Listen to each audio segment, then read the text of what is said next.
Hey guys, this is James McBackvein with Let's Go IT, and in this project, we are going to download and get running Metasploitable2 to conduct future cybersecurity projects. Now, I'm anticipating this to be fairly short, but essentially what we need to do is go to Google on our parent operating system and Google Metasploitable2. Okay, so after you do that, we have a few options here, and we want to just click on the first one, Metasploitable2. It is an operating system that is vulnerable, a Ubuntu operating system that has been made vulnerable by Rapid7. Pretty cool, very prominent company. Here we are, Metasploitable2, and we got some description, we got some download information. It's compatible with VMware, which is what we're going to be using today. And we just want to click on whichever one you feel more comfortable with. The first one is going to be rapid7.com's download, and so if we click that one, we're going to have to ask we're going to have to get permission in the download link through our email. But after giving our information to them, they will send us the link.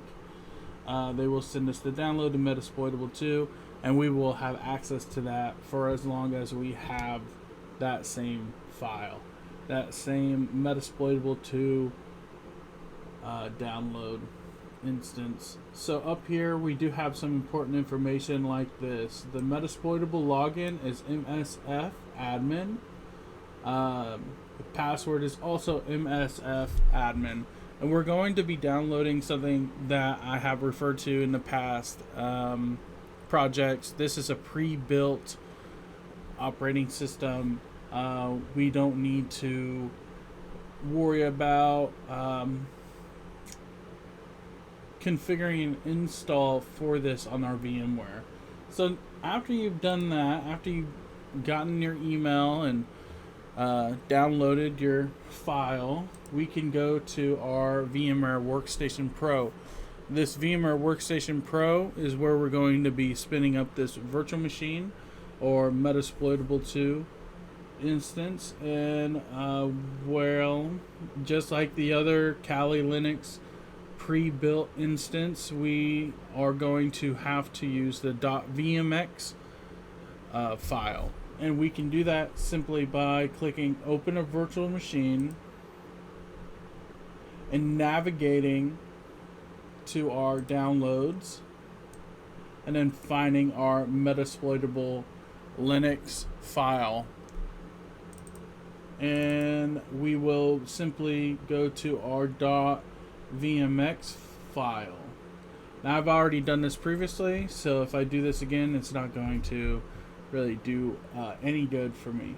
So after you've done that, navigating to your .vmx file in your Metasploitable2 folder, we can run it.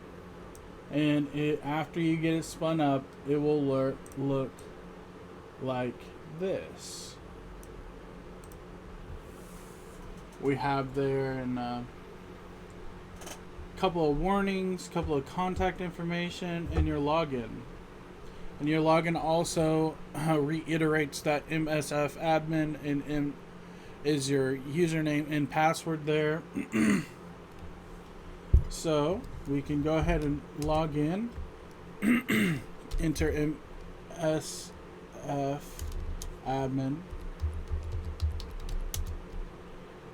And there we are. We are the We are the NSF admin in Metasploitable2. We can do a ls to see what we have available to us. We can change into that directory of vulnerable. We can do another ls, and we're going to see some more directories. We can do ls tilde and have us in the tilde again, and there we are. We have circled back to our original home directory. now that you have Metasploit installed, we can continue our projects. Yeah. Thanks for being here. This has been Let's Go IT. Become a Patreon. Join our Discord. Yeah. We'll see you later. Bye. Where'd my mouse go? Where'd my mouse? Oh, yeah. Okay, so I was trapped in Metasploitable2's virtual machine there. So Control-Alt, we'll get right out. All right. Now for real. Bye.